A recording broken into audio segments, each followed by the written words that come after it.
আসসালামু আলাইকুম প্রিয় দর্শক, মোহাম্মদ আখতারুজ্জামান বলছি। ফিশারিজ বাংলাদেশ চ্যানেলটি বিশ্বের যে প্রান্ত থেকে দেখছেন সেই সমস্ত মাছ ও চিংড়ি খামারি ভাবদের স্বাগত জানাচ্ছি। আশা করছি তারা ভালো আছেন। আজকে যে সেই ভিডিওটি হচ্ছে যেহেতু মোটামুটি এখন মাছ বা চিংড়ি চাষ করতে গিয়ে ওষুধ দেওয়ার যে বিষয়টা সেটা কিন্তু এখন খামারিদের দিতে হয় আসলে সবসময়ই, বা প্রয়োজন অনুসারে দেওয়া লাগে। তো খামারিদের প্রত্যেকেরই অনেকেরই আসলে প্রশ্ন থাকে যে কিভাবে আসলে প্রয়োগ করব ওষুধ, কারণ এক একটা ওষুধের প্রয়োগের সিস্টেম এক এক রকম।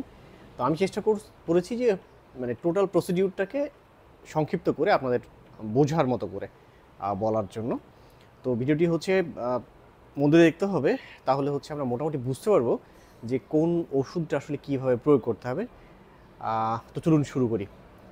প্রথমে যেটা বলতে যাচ্ছি সেটা হচ্ছে আমি দুইটা ক্যাটাগরিতে ভাগ করেছি, অর্থাৎ মাছের পুকুরে আমরা যে ওষুধটা দেই সেটা হচ্ছে দুই ভাগে ভাগ করা হয়। একটা হচ্ছে একটা পুকুরের জন্য দেয়া লাগে, অর্থাৎ সরাসরি পুকুরে দেয়া লাগে, আর একটা হচ্ছে মাছকে দেয়া লাগে, যেটা হচ্ছে খাবারের সাথে হচ্ছে আমরা মিক্স করে দিয়ে থাকি। তো গুরুত্বপূর্ণ হচ্ছে মাছকে যেটা আমরা খাদ্যের সাথে দিই সেটা খুব গুরুত্বপূর্ণ। এটা আমি একেবারে শেষের দিকে ভালো মতো বলবো। কীভাবে দিবেন, আগে পুকুরের বিষয়টা নিয়ে একটু ক্লিয়ার করি, কারণ এটা অনেক সহজ এবং অনেক খামারি কিন্তু এই পদ্ধতি ফলো করেন। তারপরেও হচ্ছে একটু আমি নতুনভাবে বলার চেষ্টা করছি। তো পুকুরে আমরা জেনারেলি কি দিচ্ছি, আসলে কোন ওষুধগুলো দিচ্ছি, সেটা হচ্ছে একটাতে আমরা দিই হলো পুকুরের জন্য প্রোবায়োটিক ব্যবহার করে থাকি, তারপর জিওলাইট সমৃদ্ধ প্রোবায়োটিক ব্যবহার করে থাকি, জীবাণুনাশক ব্যবহার করি, উকুরনাশক ব্যবহার করি, চুন অনেক সময় ছিটিয়ে দিই, এবং প্লাঙ্কটন তৈরি করার জন্য বেশ কিছু প্রোডাক্ট হচ্ছে আমরা ব্যবহার করে থাকি। এই মোটামুটি যদি সারমর্ম দেই তাহলে এই প্রোডাক্টগুলো ঠিক এইভাবে আমি বলতে পারি। এখন প্রোবায়োটিকের যে বিষয়টা, প্রোবায়োটিক হচ্ছে বর্তমানে এত ভালো ভালো আধুনিক প্রযুক্তির প্রোবায়োটিক বাংলাদেশের মার্কেটে আছে, যে হচ্ছে আপনার এইটা হচ্ছে একটা ডোজ আপনি ক্যালকুলেশন করবেন যে আমার এত শতকের জন্য এত ডোজ লাগে, সেটা সরাসরি ছিটিয়ে দিলেই চলবে। এবং আমি আমার গত ভিডিওতে ট্যাবলেট নিয়ে বলেছি প্রোবায়োটিকের, দেখালো যে আপনার একটা প্রোবায়োটিক 1 বিঘায় 3 থেকে 4টা ট্যাবলেট 4 জায়গায় আপনি দিয়ে দিলেন, শেষ। অনেক প্রয়োগটা সহজ হয়েছে এখন, যদিও অনেক আগের যে প্রোবায়োটিকগুলো আছে পাউডার এবং হচ্ছে আপনার কি বলে পাউডার ফর্মে আছে বা লিকুইড ফর্মে আছে। তো এই তরল বা পাউডার ফর্মে যে প্রোবায়োটিকগুলো, এগুলোর হচ্ছে পানির সাথে মিক্স করে দেয়া লাগে, বা হচ্ছে ডোজ ক্যালকুলেশন করতে হয়, আগে রাতে হচ্ছে আপনার ভিজিয়ে দেওয়া লাগে। তো এরকম হচ্ছে বিষয়গুলো আসলে সরাসরি পুকুরে ছিটিয়ে দেওয়া লাগে এইভাবে। জিওলাইট সমৃদ্ধ প্রোবায়োটিক অনেক জনপ্রিয় একটা হচ্ছে এই পদ্ধতিটা, জিওলাইটের সাথে প্রোবায়োটিকটা, এটাও কিন্তু সরাসরি পানিতে ছিটিয়ে দিলেই হয় আসলে। আমরা আরেকটা বহুল ব্যবহৃত যে ওষুধ আছে আমাদের এই মাছ চাষের ক্ষেত্রে, সেটা হচ্ছে জীবাণুনাশক। তো জীবাণুনাশক বিভিন্ন ধরনের হয়। জীবাণুনাশক হচ্ছে আপনার পাউডার ফর্মে হয়, জীবাণুনাশক হচ্ছে লিকুইড বা তরল ফর্মে হয়, আবার হচ্ছে সলিউশন ফর্মে হয়। তো এই 3 ধরনের যে প্রোবায়োটিক যাই হোক না কেন, সিস্টেমটা ঠিক একেবারে মোরলেস সেম, যে আপনার কতটুকু জায়গাতে আপনার পুকুর, কত শতকের পুকুর, এবং সেই শতকের যে পুকুর সেটা ডোজটা সে অনুযায়ী মাপ করে সেটাকে পানির সাথে হচ্ছে মিক্স করে দিয়ে সারা পুকুরে ছিটিয়ে দিতে হয়। এরকম হচ্ছে আপনার জীবাণুনাশক দেওয়ার যে পদ্ধতি সেটা। তো এই গেল জীবাণুনাশক প্রয়োগ করার ক্ষেত্রে একটা জিনিস মাথায় রাখতে হবে, আগের যে পয়েন্টগুলো বলেছি আমি, প্রোবায়োটিক যে প্রয়োগ করা বা জিওলাইট প্রয়োগ করার যে ব্যাপারটা, এইটার ক্ষেত্রে হচ্ছে প্রখর সূর্যালোক থাকা জরুরি এরকম কোনো শর্ত কিন্তু নাই। অর্থাৎ সূর্যের আলোক নাই, তারপরেও আপনারা এই ওষুধগুলো প্রয়োগ করতে পারবেন। কিন্তু জীবাণুনাশক প্রয়োগ করার ক্ষেত্রে অবশ্যই প্রখর রোদে এটা প্রয়োগ করাটা হচ্ছে ভালো কার্যকারিতা নিয়ে আসে। এরপরে যেটা সেটা উকুরনাশক হচ্ছে বিভিন্ন প্রোডাক্ট আসলে বাজারে আছে। এর মধ্যে হচ্ছে আপনার আইভারমেকটিন গ্রুপটা অনেক বেশি প্রচলিত। তো এটাও হচ্ছে আপনার পানির সাথে মিক্স করে একটা ডোজ ক্যালকুলেট করা হয় যে এতটুকু জায়গার জন্য এতটুকু পরিমাণ দেওয়া লাগবে, সেটাকেও পানির সাথে মিক্স করে সেটাকে আপনার কড়া রোদে দিয়ে দেওয়ার কথা বলা হয়, এবং সারা পুকুরে ছিটিয়ে দিতে হয় এরকম। তো একটা জিনিস মাথায় রাখবেন, আপনার উকুরনাশক বা জীবাণুনাশকের ডোজ করার ক্ষেত্রে অবশ্যই বুস্টার ডোজটা করতে হবে। যদি হচ্ছে যেমন উকুরনাশকের ক্ষেত্রে একবার ডোজ করলেন, তারপরে 7 দিন পরে অবশ্যই একটা ডোজ করতে হবে। এবং কি বলে, জীবাণুনাশকের ক্ষেত্রে হচ্ছে যদি বেশি রোগপ্রবণ পুকুর হয়, তাহলে সেই ক্ষেত্রে হলো আপনার পরপর 2 দিন ডোজ করা উচিত। আর পরপর দুদিন যদি ডোজ না করেন আপনি, তাহলে অবশ্যই 7 দিন পরে একটা ডোজ করা উচিত, এই বিষয়টা। এরপরে বহুল প্রচলিত আর একটা ওষুধ আছে, সেটা হচ্ছে প্লাঙ্কটন বাড়ায়, হ্যাঁ, পুকুরে প্রাকৃতিক খাদ্য বাড়ায়, এরকম একটা ওষুধ আছে।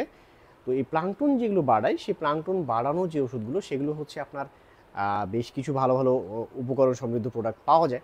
এগুলো যেটা সবচেয়ে বড় বড় ব্যাপার, সেটা হচ্ছে আগের রাতে ভিজিয়ে রাখাটা ম্যান্ডেটরি, বা ভিজিয়ে রাখা উচিত, এবং ভিজিয়ে রেখে হচ্ছে তারপর দিন আপনি হচ্ছে সারা পুকুরে ডোজ অনুযায়ী আগের দিন আপনি ডোজ মানে ক্যালকুলেশন করবেন যে আপনার কতটুকু লাগবে, সেই অনুযায়ী একটা মানে মোটামুটি একটা সারা পুকুরে ছিটানোর জন্য যতটুকু পানি লাগে, সেই পানিতে আগের রাতে ভিজিয়ে রেখে তারপর দিন আপনি সারা পুকুরে ছিটিয়ে দিলেন।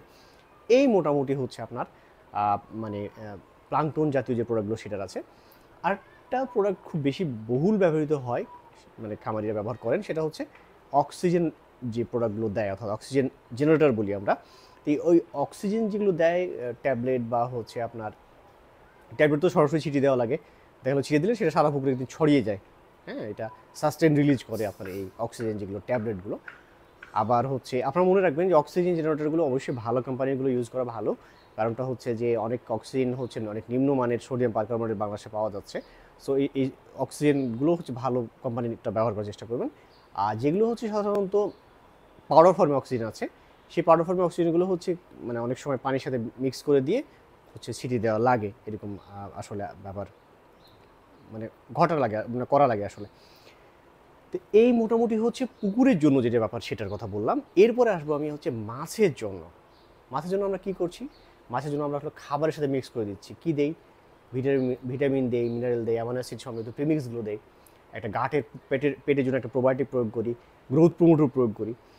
এখন এইখানে বেশ কিছু এই জায়গাটায় মেন মানে পয়েন্ট নিয়ে আমি বলতে চেয়েছি, সেটা হলো যখন আপনি মাছকে কোনো জিনিস খাবারের সাথে মিক্স করে দিবেন, দুইটা শর্ত খুব গুরুত্বপূর্ণ। অর্থাৎ মাছকে যখন আপনি ধরুন একটা গ্রোথ প্রমোটার ব্যবহার করছেন, বা একটা মনে করেন দেখা যাচ্ছে ভিটামিন মিনারেল দিচ্ছেন, এগুলো যখন করবেন, খুব গুরুত্বপূর্ণ একটা পয়েন্ট মনে রাখবেন, এগুলো কিন্তু সবগুলোই মোটামুটি আপনার পাউডার ফর্মে। পাউডার এবং যে খাবারটা আপনি নিচ্ছেন সেটাও কিন্তু হচ্ছে আপনার শক্ত। তো এই শক্তের সাথে শক্ত কিন্তু মিক্স হবে না। কী করতে হবে আপনাকে? মনে রাখবেন এই জিনিসগুলো অবশ্যই অবশ্যই মাছের পেটে পৌঁছতে হবে। ভিটামিন, এই যে গাট প্রোবায়োটিক বা গ্রোথ প্রমোটর, এগুলো কিন্তু মাছের পেটে না গেলে কিন্তু কাজ হবে না, অথবা আপনি যে রেজাল্ট আশা করছেন সে রেজাল্ট আপনার আশা করা ঠিক হবে না। অর্থাৎ পানিতে চলে গেলে সেটা কিন্তু আর মাছ গ্রহণ করতে পারবে না, সো পেটে দিতে হবে। এই জন্য এটা করতে হবে। এই ধরনের ওষুধ, অর্থাৎ আপনার vitamin mineral amino acid, growth promoter বা গাট প্রোবায়োটিক, এগুলো হচ্ছে খাবারের সাথে আপনি মিক্স করে সেটা হচ্ছে আঠালো কোনো কিছু দিয়ে লাগাবেন। সেটা হচ্ছে আপনার ফিড বাইন্ডার জেল হতে পারে, কিংবা আপনার ভাতের যে মানে মাড় আমরা বলি, ভাত মানে পাশানোর পরে যে হচ্ছে মাড়টা থাকে, সেটা অর্থাৎ আঠালো কোনো জাতীয় দিয়ে মিক্স করে সেটা আপনাকে দিতে হবে মাছের পেটে যেন যায়। পেটে যদি না যায় তাহলে কিন্তু আপনি কাঙ্ক্ষিত রেজাল্ট কখনো পাবেন না, এটা একদম ভালো মতো মনে রাখবেন।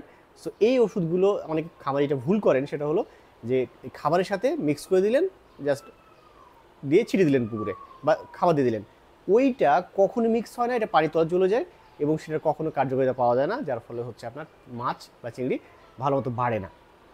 তো এই মোটামুটি আপনাদের যদি এই সংক্রান্ত বিষয়ে আরও কোনো প্রশ্ন থাকে তাহলে আপনার কমেন্ট সেকশনে কমেন্টস করুন, আমি চেষ্টা করবো আপনাদের প্রশ্নগুলো উত্তর দেওয়ার জন্য। ভালো থাকবেন, দেখাবো অন্য কোনো দিন অন্য কোনো ভিডিও নিয়ে। সে পর্যন্ত আল্লাহ হাফেজ।